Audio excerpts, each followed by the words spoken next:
Thanks to this footage, the car driver would be found completely responsible if the HGV driver had collided with the rear of the car, but without it, if the car driver had disputed liability, the HGV driver would have likely been found completely responsible for the collision, had there been one. That's because it's very rare that anybody ever wants to admit liability, even when it's obvious that they are responsible. But before we get into the liability review, do make sure to drop a follow. So the car in lane 2 here adopts the more modern way of executing a manoeuvre, indicates and goes without looking to check if it's safe and clear to execute that manoeuvre. Horrendous driving. Indication is a signal of intent. It does not mean indicate and go, as some people seem to think it does these days. So the car driver changes lanes directly into the path of the camera HGV, who applies a sudden brake, at which point the car also performs a sudden brake themselves so that they can turn left off of this road. By doing that, this removes the safe braking distance that was in front of the HGV, so it makes it one of those scenarios where if you hit somebody in the rear, you are not found responsible, because you cannot be held responsible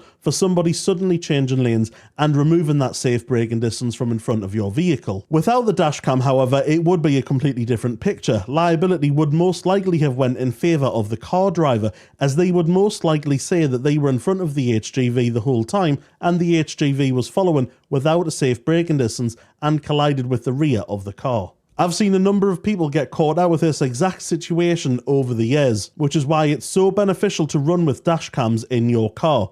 That, and it can also help swing a claim in your favour if it's one of the types of scenarios that would automatically go split liability without any evidence, such as changing lanes. Lovely jubbly, sound as a pound.